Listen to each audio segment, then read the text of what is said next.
नमस्कार दोस्तों, अगर आप कहानी सुनने आए हैं तो कहानी सुनने से पहले एक बार प्रेम से मेरे साथ बोलिए राधे राधे। अब आइए दोस्तों, इस कहानी को शुरू करते हैं। बहुत समय पहले की बात है। महेंद्रगढ़ राज्य में महेंद्र सिंह नाम का राजा था। वह बहुत अकड़ू, घमंडी और बददिमाग था। अपने आगे किसी को कुछ नहीं समझता था। अपनी खिलाफत करने वाले को कड़े से कड़ा दंड देता था और हाँ, कुछ कुछ सनकी भी था। तो एक दिन उसे यह सनक समाई कि जरा अपने परिवार के लोगों से भी तो यह जानना जाए कि सब लोग उसके बारे में क्या विचार रखते हैं। उसके परिवार में उसकी पत्नी तिलोत्तमा और 7 अल्पवयस्क बेटियां थी। सबसे पहले राजा अपनी पत्नी तिलोत्तमा के पास गया और पूछा, प्रिय श्री, हम वर्षों से साथ रह रहे हैं। तुमने जब जो चाहा मैंने दिया। जरा बताओ तो तुम्हें यह सारा सुख ऐश्वर्य किसके भाग्य से उपलब्ध है। तिलोत्तमा अपने पति की गोद में लेट गई और बोली, आपके भाग्य में ये सब ऐश्वर्य ना होता और आप ना होते तो क्या मैं ये सब भोग पाती। मेरे तो भाग भी आप हो और भगवान भी आप हो। राजा महेंद्र सिंह ने रानी को अपने सीने से लगा लिया और बोला, तुम सही कह रही हो। तुम दुनिया की सबसे अक्लमंद औरत हो। इसके बाद राजा ने अपनी बेटियों को बारी बारी से बुलवाया और यही सवाल किया। बड़ी 6 राजकुमारियों ने तो बिल्कुल वैसा ही जवाब दिया जैसा महेंद्र सिंह चाहता था।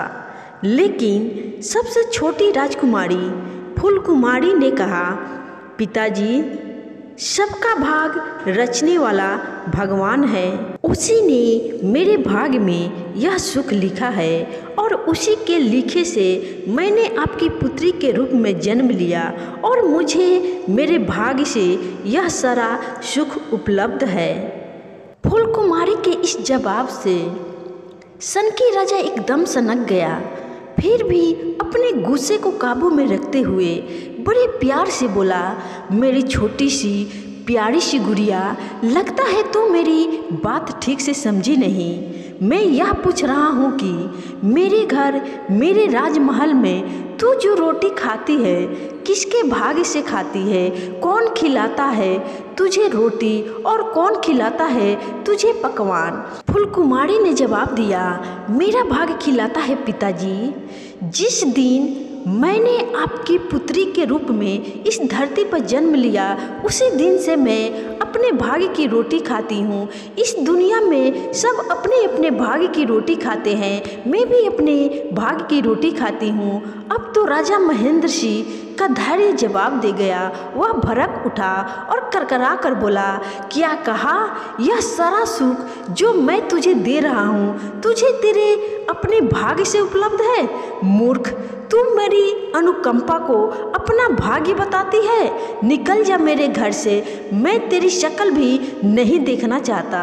फूलकुमारी पिता के पैर पकड़कर रोने लगी और बोली, पिताजी, यह आप क्या कह रहे हैं। मैं आपकी पुत्री हूँ, आप मेरे जन्मदाता हैं। इस दुनिया में मैं तो किसी और को जानती भी नहीं। आप मुझे दुत्कार देंगे तो कहाँ जाऊँगी मैं। इतने कठोर मत बनिए पिताजी, मुझे मेरे घर से मत निकालिए।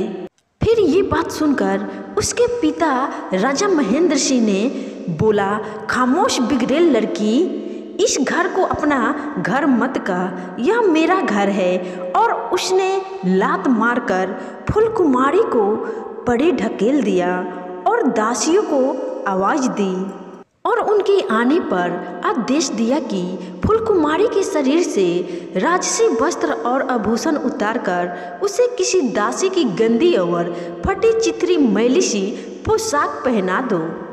दासियों ने ऐसा ही किया और फूलकुमारी को एक भिखारिन सी बनाकर सामने ले आई। राजा के आदेश पर फूलकुमारी के खूबसूरत चेहरे पर कालिक भी पोत दी गई। फिर राजा महेंद्र सिंह ने फूलकुमारी से पूछा, अब भी सोच ले और हमें सही सही जवाब दे कि किसके भाग्य से तू यह राजसी सुख भोग रही है, किसके भाग्य से तू माल पकवान और रोटी खाती है। फूलकुमारी ने बोला, आपको खुश करने के लिए मैं झूठ बोल भी दूं पिताजी कि मुझे जो कुछ भी मिला है आपके भाग्य से मिला है, आपसे मिला है, लेकिन मेरे झूठ बोलने से झूठ सच में नहीं बदल जाएगा। फूलकुमारी की इस निडरता भरी जवाब को सुनकर महेंद्र सिंह और आग बबूला हो गया और उसने दहाड़ कर बाहर पहरे पर तैनात सैनिकों को आवाज़ दी। तुरंत ही कई सैनिक दौड़े आए और राजा को अभिवादन कर सिर झुकाकर खड़े हो गए। तो महेंद्र सिंह ने कहा, राजकुमारी फूलकुमारी को जल्दी से जल्दी किसी तेज रफ्तार रथ द्वारा हमारे राज्य से मीलों दूर किसी दूसरे राज्य के जंगल में छोड़ आओ, जहाँ से यह कभी चाहकर भी वापस ना लौट सके।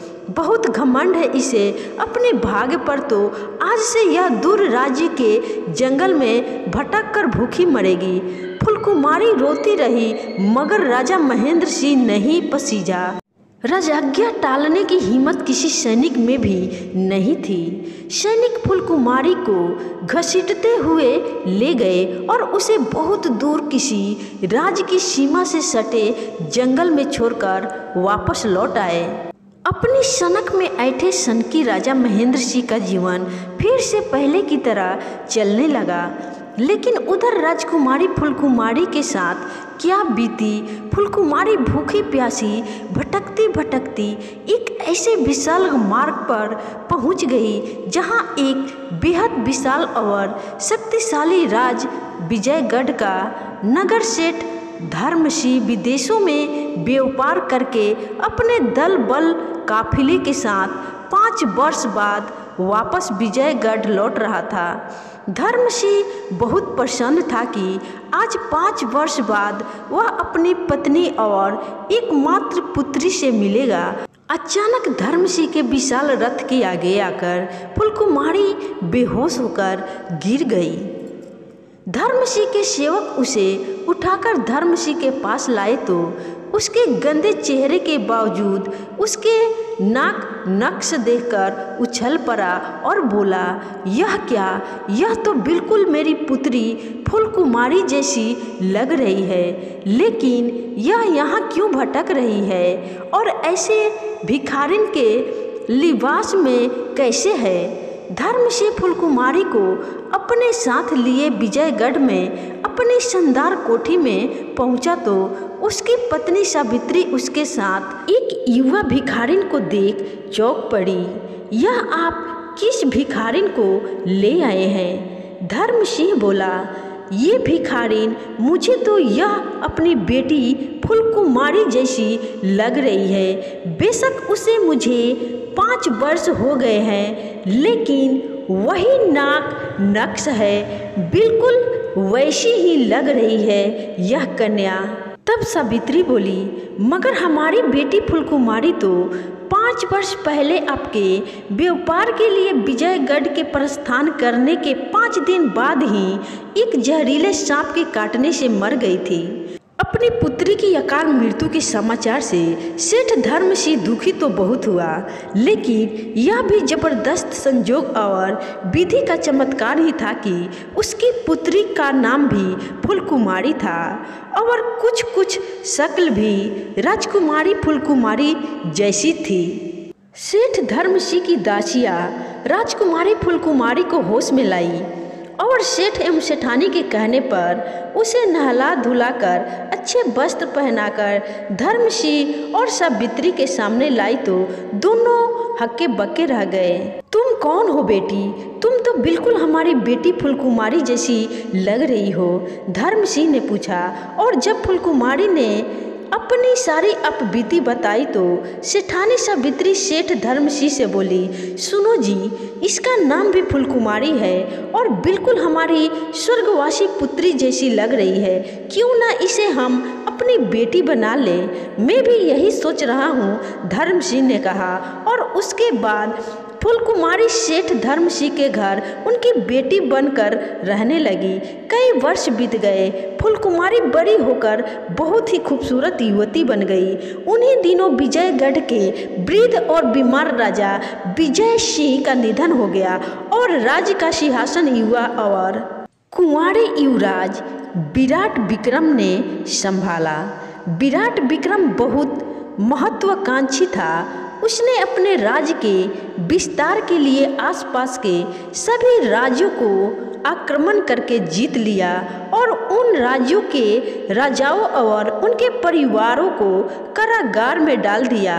फिर एक दिन विजयगढ़ की जनता को अपने दर्शन देने के लिए राजा विराट विक्रम ने विजयगढ़ की सड़कों पर अपनी रथ यात्रा निकाली, जिससे सभी राज्यवासी उसके दर्शन कर सके। जब विराट विक्रम की सवारी सेठ धर्मसिंह की कोठी के सामने से निकली, उस समय फूलकुमारी घर की छत से सड़क पर झांकते हुए अपने लंबे और खूबसूरत बालों को संवार रही थी। अचानक ही विराट विक्रम की दृष्टि ऊपर उठी तो उसने फूलकुमारी को देखा और देखकर उसके अनुपम सौंदर्य पर मुग्ध हो गया। उसने अपने महामंत्री को फूलकुमारी से विवाह करने के लिए सेठ धर्मसिंह के यहाँ प्रस्ताव भेजा। सेठ धर्मसिंह और सावित्री के लिए इससे बड़ी खुशी की क्या बात हो सकती थी कि स्वयं राजा विराट विक्रम उनकी बेटी से विवाह करना चाहते हैं। शुभ मुहूर्त में बड़ी धूमधाम से फूलकुमारी और विराट विक्रम का विवाह हुआ और एक वर्ष बाद फूलकुमारी एक बहुत सुंदर बेटे की मां बन गई। तब विराट विक्रम ने फूलकुमारी से कहा, रानी जी, हम चाहते हैं कि आप सभी दास दासियों और कारागार में बंद कैदियों को राजकुमार के जन्म की मिठाइयाँ अपने हाथ से बांटे और पुत्र के सुखद भविष्य के लिए सबका आशीर्वाद प्राप्त करें।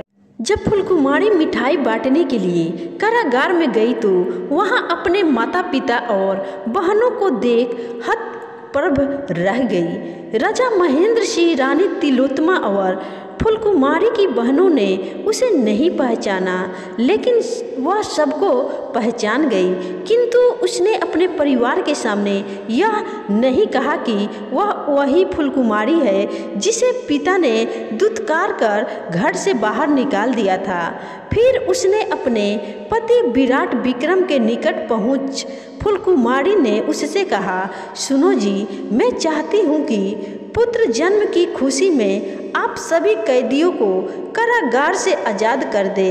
तुम्हारी इच्छा हमारे लिए आज्ञा है प्रिय। राजा विराट विक्रम ने कहा, मैं एक बात और कहना चाहती हूँ। फूलकुमारी ने कहा, निसंकोच कहो रानी।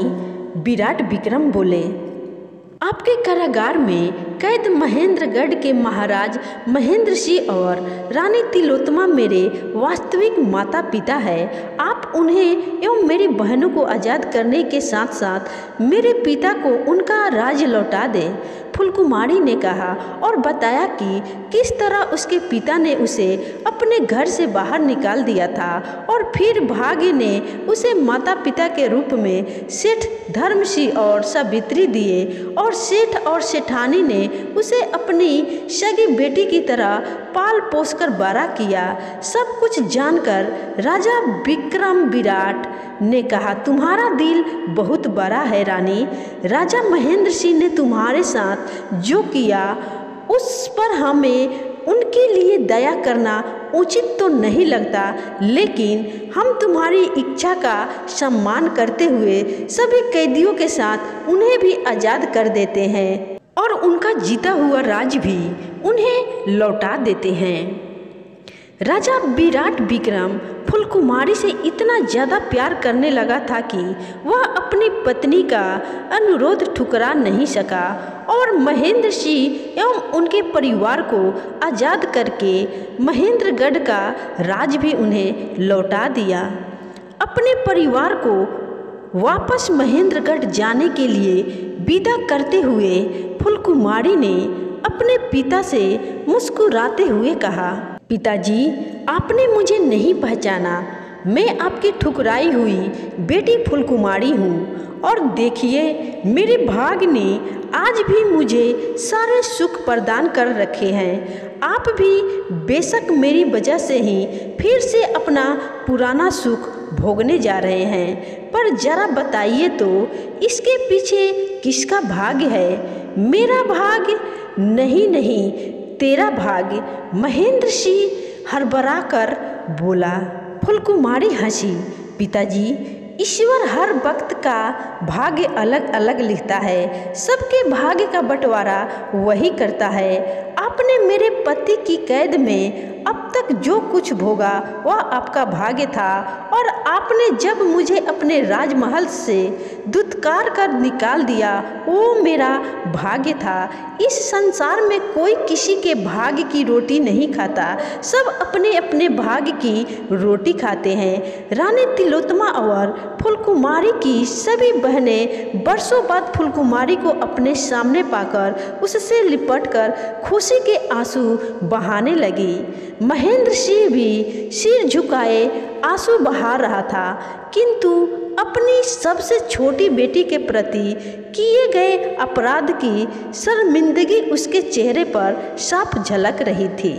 दोस्तों, इस कहानी से हमें यह शिक्षा मिलती है कि इस दुनिया में हर कोई अपने भाग्य की रोटी खाता है, और भाग्य प्रबल हो तो एक भिखारिन भी रानी बन सकती है, और भाग्य यदि ठोकर मारे तो एक राजा भी गुलाम या कैदी बन सकता है। दोस्तों, अगर आपको यह कहानी अच्छी लगी हो तो कृपया इस कहानी को लाइक करके अपने दोस्तों में ज़रूर शेयर कर देना, और ऐसी कहानी सुनने के लिए हमारे चैनल को ज़रूर सब्सक्राइब करना। धन्यवाद।